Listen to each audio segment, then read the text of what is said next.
Buenas noches y bienvenidos a Signo Pesos, la economía al alcance de su pantalla. Estos son los temas claves de hoy. Descenso sustancial del desempleo. El DANE reveló que en agosto cerramos con una tasa de desocupación del 16,8%, la más baja desde abril. Los gremios consideran que esta es una muy buena noticia. Analizaremos las cifras con un experto en temas del mercado laboral de la Universidad del Rosario.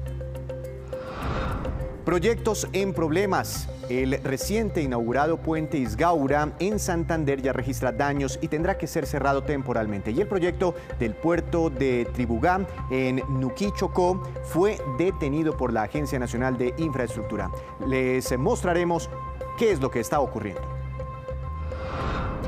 Buses piden más cupo. Las empresas de transporte de pasajeros a nivel intermunicipal le pidieron a las autoridades flexibilizar el cupo máximo que pueden llevar, pues el nivel actual no es rentable. El vocero del sector explicará las dificultades.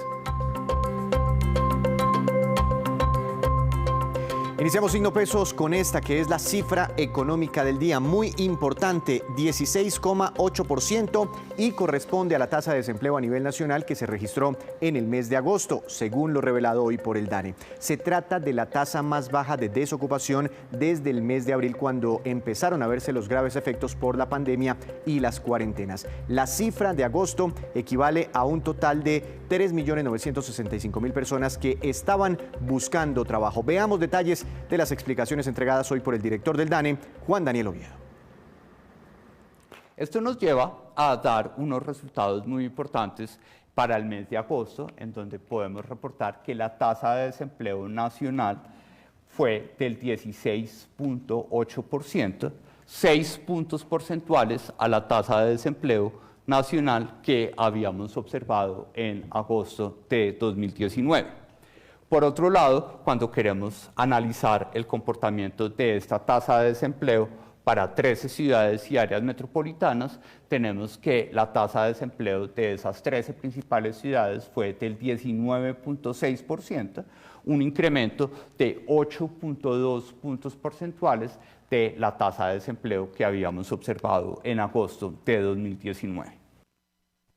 No obstante, la tasa de desempleo de las 13 principales ciudades y áreas metropolitanas es ligeramente superior por el efecto particular que ha tenido la pandemia en los contextos urbanos del país.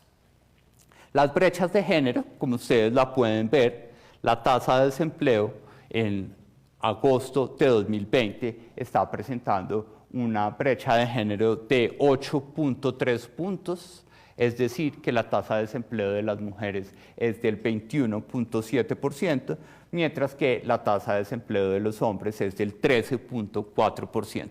Esa brecha de 8,3 puntos porcentuales es superior a la brecha de 6,3 puntos porcentuales que habíamos observado en agosto del 2019. Recordemos que ese agosto del 2019 fue un mes que trajo noticias no tan buenas para el mercado laboral, que acentuó la brecha de género, particularmente porque el promedio histórico de esta brecha, recordemos, es de 5 puntos porcentuales en contra de las mujeres. Es decir, ahora, cuando nosotros queremos caracterizar a estos 3,9 millones de personas en situación de desocupación que tenemos en agosto de 2020, que corresponden, como ustedes lo ven, a un incremento de casi 1,3 millones de personas en situación de desempleo, cuya variación porcentual corresponde al 48%,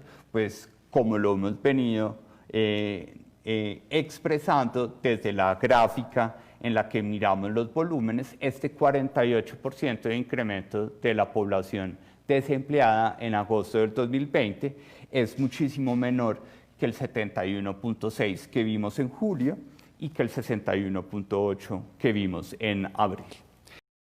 Y sobre este informe del mercado laboral reaccionaron la mayoría de los gremios y analistas, que calificaron como una buena noticia el hecho de que el desempleo haya bajado al 16,8% en agosto. Recordemos que lo tuvimos inclusive por encima del 21%. Veamos algunas de estas opiniones.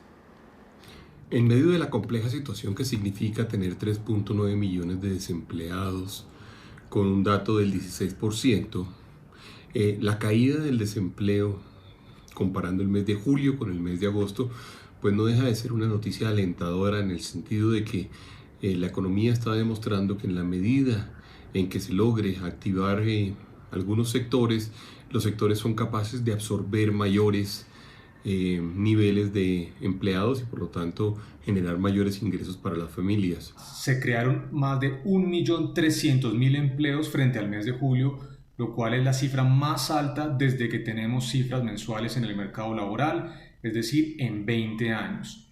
Esto muestra que el mes de agosto tuvo una importante reactivación de la actividad productiva, producto seguramente de todas las medidas graduales que se han venido implementando desde el nivel nacional y por supuesto a nivel local. Todavía hay camino por recorrer, pero son muy positivas las noticias. Las cifras del mes de agosto en materia laboral confirman que el campo le sigue cumpliendo a Colombia en materia de generación de empleo. El 18% de la población ocupada a nivel nacional responde a las actividades del sector agropecuario. Así que no solamente se garantiza la seguridad alimentaria de los colombianos, sino también se le hace un aporte positivo a la generación de empleo en Colombia, que en este momento tanto se necesita.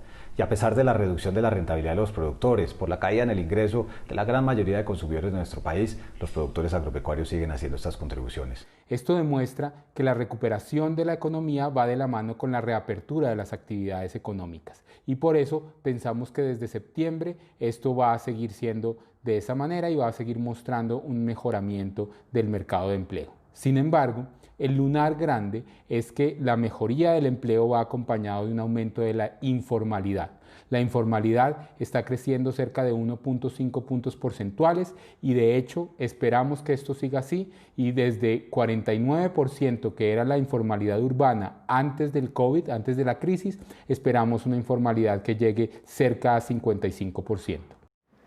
Y para analizar este tema muy importante del mercado laboral, desde la academia le doy la bienvenida al doctor Iván Daniel Jaramillo, director del Observatorio Laboral de la Universidad del Rosario. Doctor Jaramillo, buenas noches, bienvenido a Signo Pesos, ¿cómo ha estado? Buenas noches, Víctor, para ti y para todos los televidentes un saludo muy especial. Doctor Jaramillo, ¿lo sorprendieron positivamente estas cifras de desempleo correspondientes al mes de agosto? En algún momento, en las situaciones más complejas de la pandemia, tuvimos una tasa de desempleo superior al 21% y ya en agosto la vemos por debajo del 17%. Sí, por supuesto, es decir, el análisis no puede desligarse de los temas estacionales de las cifras que se van reflejando. Entonces, una cosa es lo que pasaba en mayo, en julio, que debe compararse con los meses precedentes, pero en este contexto de la pandemia, efectivamente hemos alcanzado cifras del 21,2% de desempleo, que preocupaba especialmente a todos los analistas. Esta cifra de agosto es alentadora, definitivamente refleja una conexión con el proceso gradual de reapertura, pero no quiero dejar de señalar que subsisten los problemas estructurales del sistema laboral, como se anunciaba en la nota introductoria por el señor director del DANE, los problemas de brechas de género entre hombres y mujeres en materia de acceso al empleo se mantienen, los temas de crecimiento y la inactividad pues siguen en un alza. Desafortunadamente sigue habiendo una distribución dispar entre el número de horas que imputan las mujeres actividades del hogar frente a los hombres. Subsiste el problema de desempleo juvenil muy grave en 29,7%. Luego, definitivamente son alentadoras, pero se mantienen los problemas estructurales del sistema laboral, cuya corrección demanda acciones ya estructurales de cara a la reapertura y la política sanitaria que debe estar en consonancia para lograr una recuperación del empleo en este periodo de pospandemia. Cuando uno compara las cifras de agosto respecto a las de abril de este año, cuando tuvimos más cerrada la economía colombiana, no frente a agosto del año pasado, sino frente a abril de este año, y miramos el número de ocupados en Colombia, vemos un crecimiento de un poco más de 3 millones. Uno puede decir que de los 5 millones, un poco más de puestos de trabajo que se destruyeron inicialmente por la pandemia, ya un poquito más de 3 millones han recuperado su trabajo nuevamente. Sí, lo que reflejan las cifras es que había un crecimiento de los ocupados, efectivamente, como se anuncia en la pregunta. El gran problema es que ese aumento de los ocupados está caracterizado por un grado alto de informalidad, como lo advertía alguno de los intervenientes en la nota previa, y es que desafortunadamente este es un sistema laboral caracterizado por la informalidad y en el contexto de la pandemia ha habido una fuerte presión para la recuperación de las actividades hacia la informalidad. El DANE habla del 50% de informalidad, estudios académicos son convergentes en que estamos en 66,3%.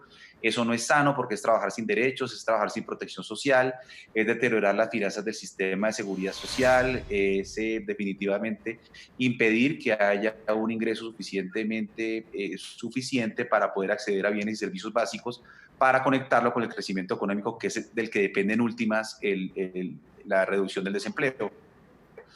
Esta cifra, insisto, es alentadora, es positiva definitivamente, está ligada al proceso de reapertura, pero no hay que olvidar que desafortunadamente previo a la pandemia Colombia venía atravesando por cifras de desempleo mucho más altas que las del promedio regional de América Latina y el Caribe, y esos rezagos son los que nos pasan factura hoy en día en el contexto de la crisis sanitaria y económica.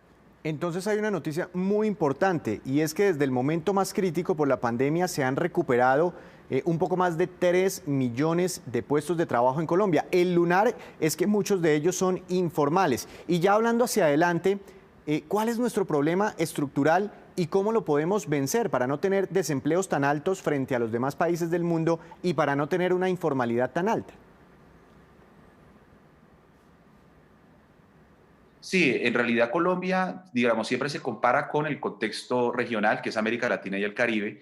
El promedio previo a la pandemia era del 7,8% de desempleo. Hay que recordar que en el mes de febrero, previo a la política de confinamiento, Colombia estaba en el 12,2%, lo que estaba muy por encima del promedio regional, y ese es un gran problema del país. Los problemas estructurales, ¿cuáles son? Son el carácter prevalentemente informal de nuestro sistema laboral, las grandes dificultades que tenemos en esto, las brechas de género de las que hablaba el director del DANE previo a la nota, y es que seguimos con una brecha del 8% al menos, y una asignación de horas para labores del hogar prevalentemente para las mujeres muy superior a los hombres, que impide su ingreso al sistema laboral.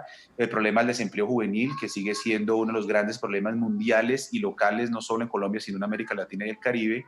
Y el problema del acceso al disfrute de derechos de personas con discapacidad, es decir, todos los grupos de personas vulnerables en el ingreso al sistema laboral pues tienen serios problemas. Por eso lo que hay es que acompañar esta recuperación económica de políticas activas de promoción y de incentivos a la formalidad, porque desafortunadamente muchas veces los canales informales de empleabilidad tienen una serie de incentivos que impiden la corrección de ese carácter informal del sistema laboral colombiano, que, insisto, no es el deseable, porque necesitamos para la recuperación económica capacidad adquisitiva de los trabajadores, derechos en el trabajo, protección social, y eso solo se logra con empleo formal, con empleo con derechos, con trabajo decente, como lo indica la OIT.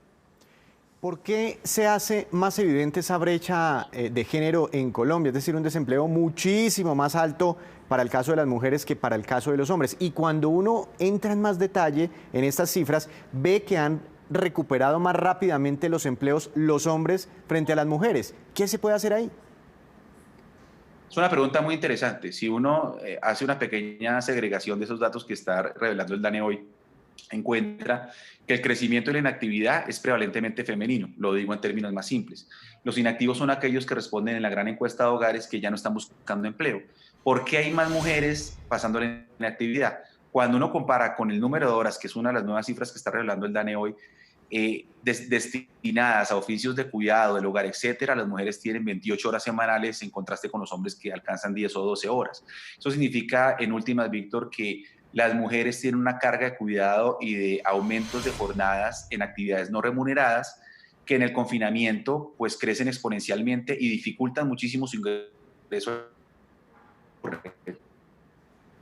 Doctor Jaramillo, afortunadamente la pandemia ha demostrado que en los problemas previos que creíamos de brechas por género pues se han acentuado, porque en el contexto del confinamiento las mujeres duplican y triplican el empleo formal a un trabajo con derechos, que es la aspiración de todos, y prefieren y optan por pasar a la inactividad en muchas ocasiones, y en otras pues dejar de buscar empleo y no pasar a la categoría de ocupados o empleados, porque definitivamente los empleadores prefieren y se ven incentivados a buscar mano de obra masculina. Sumado a ello, la estrategia de reactivación se ha centrado y ha estado enfocada en labores predominantemente masculinizadas, es decir, en construcción, energía, etcétera, que son labores masculinizadas que han acompañado justamente esta consolidación de las brechas por género en el mundo laboral en el contexto del confinamiento y el contexto de la pospandemia, ¿no? Cuando uno superpone las dos gráficas, es decir, la del comportamiento del desempleo en Colombia y mira también la gráfica de los casos de coronavirus, hay como una relación muy fuerte, ¿no? Aumentan los casos y aumenta también el desempleo. Y ahora, cuando disminuyen los casos de coronavirus, o por lo menos los casos activos, pues también vemos una reducción en las cifras de desempleo en nuestro país. ¿Qué esperar para septiembre cuando vemos ya una reapertura más grande de la economía? Sí, es que justamente esa es la gran pregunta que nos hacemos todos en este contexto que nos tocó atravesar en este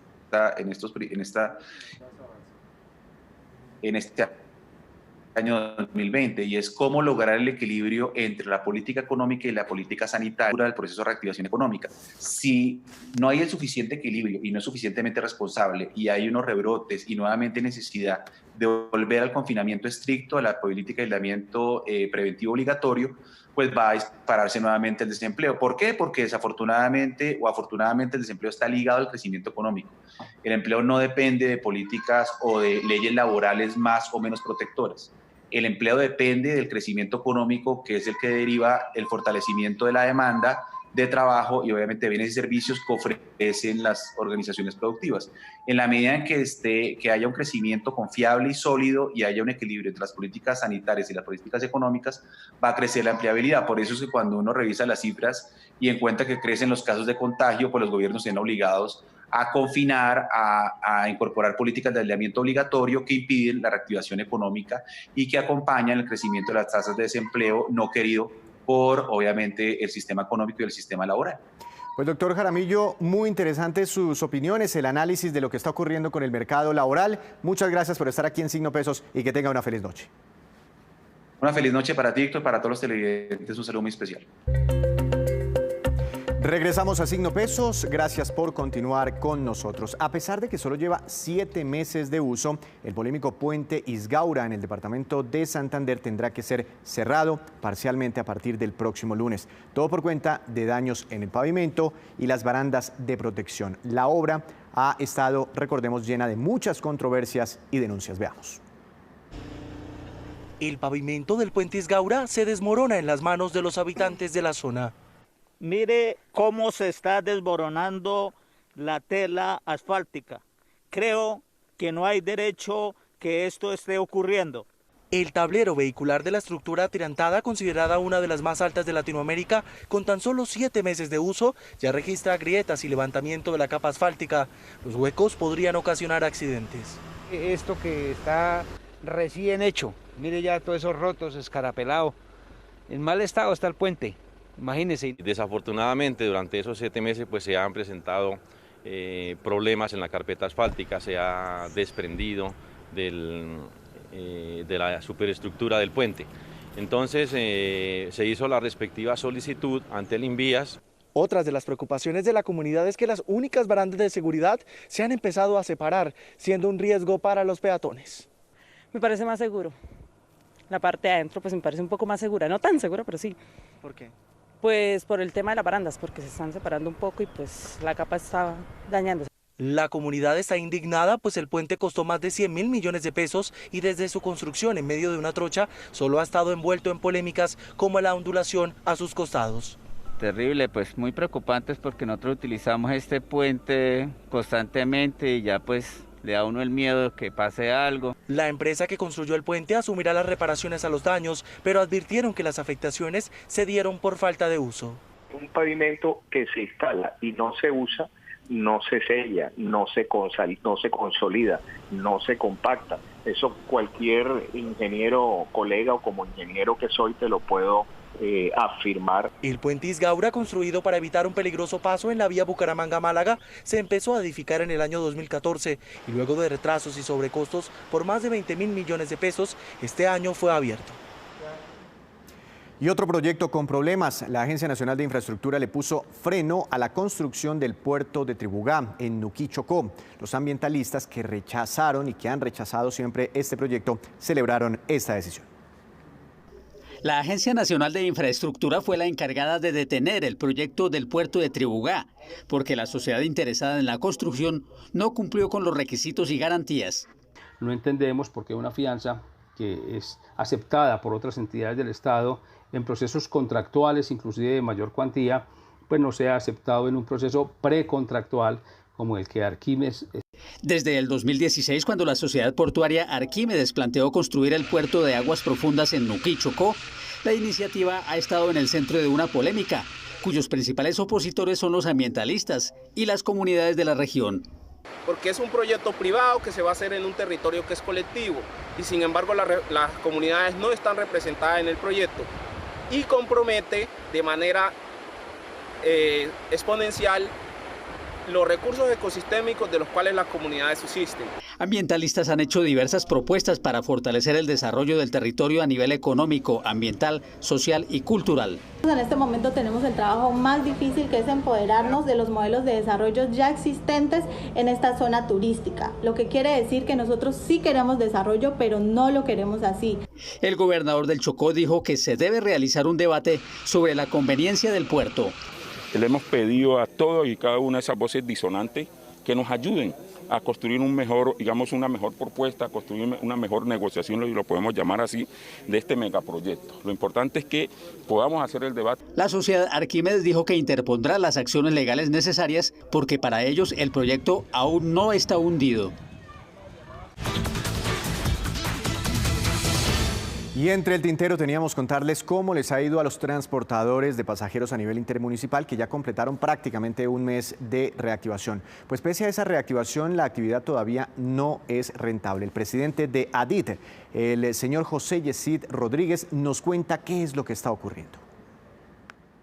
El sector de transporte intermunicipal, en lo que va corrido el mes de septiembre, está presentando una activación lenta. Estamos llegando a cerca de un 20% de la demanda de pasajeros que manejábamos tradicionalmente antes de la pandemia. Esto quiere decir, estamos transportando más o menos unos 90.000 pasajeros día de cerca de 500.000 que se manejaban diariamente. Lo que se requiere ahora pues, es un apoyo sustancial del gobierno en dos aspectos fundamentales: en permitir los cambios en todo el tema de bioseguridad en los vehículos para mejorar el tema de ocupación, y por otra parte, pues se requieren unas líneas de crédito que puedan favorecer la activación de las empresas del sector. Son cerca de 543 empresas que están pasando pues por una crisis demasiado alta. Y mañana comienza octubre, un mes en el que tradicionalmente los niños son protagonistas. Por eso el Comercio Nacional está listando algo especial para los pequeños, además para evitar aglomeraciones. Veamos en qué consiste. Desde Fenalco, con el comercio, estamos preparados para celebrar en octubre el Supermes de los Niños.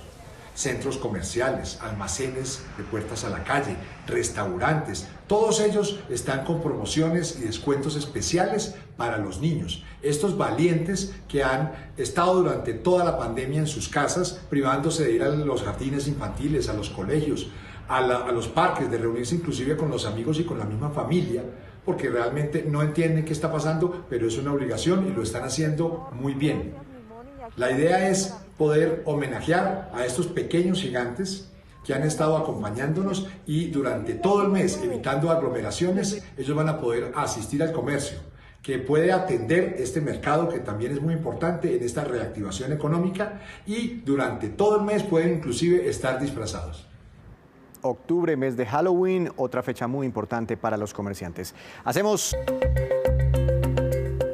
Gracias por informarse en Signo Pesos. Estos son los indicadores económicos que usted siempre debe conocer antes de irse a dormir. ¿Qué sucedió con el dólar? La tasa representativa del mercado que regirá mañana será de 3.865 pesos con 47 centavos. Cayó el dólar 13 pesos con 51 centavos. El petróleo de referencia Brent para Colombia cayó 0,19%. Se ubicó en $40 con 95 centavos por barril. El precio interno del café colombiano bajó y quedó en promedio para mañana a 1.077.000 pesos por carga en las principales cooperativas del país. El índice Colcap de la Bolsa de Valores de Colombia subió 0,53%. La acción más valorizada fue la preferencial del grupo Argos, que tuvo una destacada recuperación, ganancia de 7,59%, y la que más cayó fue la de Construcciones El Cóndor, con un retroceso de 3,38%. Y llega la hora de hablar de los negocios. Para eso le doy la bienvenida al especialista en el tema, Juan Fernández. Buenas noches. Adelante con la movida empresarial de hoy. Bienvenido. Víctor, buenas noches. En momentos como este, en los que evidentemente hay una crisis, se ha intensificado esa competencia por la llamada gestión de patrimonios, que no es otra cosa que administrar las fortunas de millonarios en varios lugares. Es un negocio del que participan grandes bancos, varios suizos, en un ambiente en el que los clientes se han vuelto más cautelosos y donde están cada vez más preocupados por preservar su riqueza. Y pese a la crisis, siempre habrá millonarios y firmas dispuestas a ir por sus patrimonios. Eso ha incrementado la competencia de esas firmas en los mercados latinoamericanos, donde las fortunas se mantienen, y Colombia no es la excepción. Juan, ¿y hay algún estimativo sobre cuántos millonarios hay en Colombia?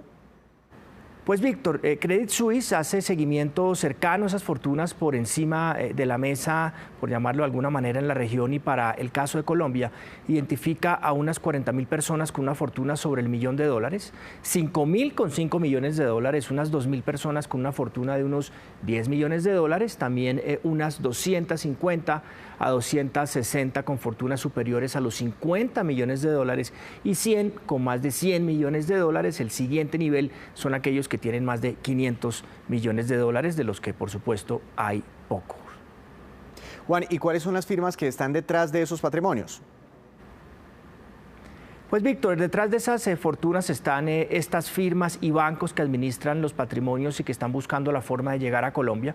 Mire, por ejemplo, el caso de Julius Baer, que había cerrado o vendido 4 oficinas en América el año pasado, pero que ahora crece con fuerza en Brasil, México, Chile y sobre todo Colombia, donde está considerando adquisiciones o alianzas para estar dentro de los principales gestores. Es algo que ya hizo en Brasil, donde según Bloomberg el banco completó en febrero la fusión de 2 firmas locales de administración de patrimonio que adquirió en una empresa con aproximadamente $9.000 millones en activos bajo administración. De ese mercado de gestión de patrimonios también participan otras firmas como la suiza UBS, que también tiene una oficina de representación en Colombia y que hace pocos días incluso firmó un acuerdo de su unidad de banca de inversión con Inverlink para buscar nuevos negocios. BTG Pactual, una de las principales instituciones de gestión patrimonial de Brasil, anda en la misma senda a la Casa de Buenos Clientes en Colombia para impulsar esa unidad de negocio. Pero al final, como vemos en esta movida de hoy, Víctor, a pesar de la crisis, hay patrimonios muy importantes en el país por el que las firmas o bancos extranjeros que buscan gestionarlos compiten por ellos. Juan, muy interesante el tema, lo esperamos mañana con más movidas empresariales. Y antes de despedirnos, los dejo con el siguiente dato. El consumo anual de café en Colombia está subiendo. Este producto es muy apetecido. Actualmente llega al 99% de los hogares del país. Es tremenda la penetración, casi al 100% de los hogares. Se consumen 8.409 millones de tazas al año. Otra cifra impresionante. El gasto promedio de cada hogar en compra de café llega a los 98.336 pesos, casi 100.000 pesos. Esto significa que este año se ha registrado un incremento del 7% frente al año pasado. Las cifras surgen de un estudio de la compañía Kantar. Así terminamos por hoy. Los esperamos mañana con una nueva emisión y con toda la información económica que usted necesita saber. Recuerde, esto es Signo Pesos, la economía al alcance de su pantalla. Que tenga una feliz noche.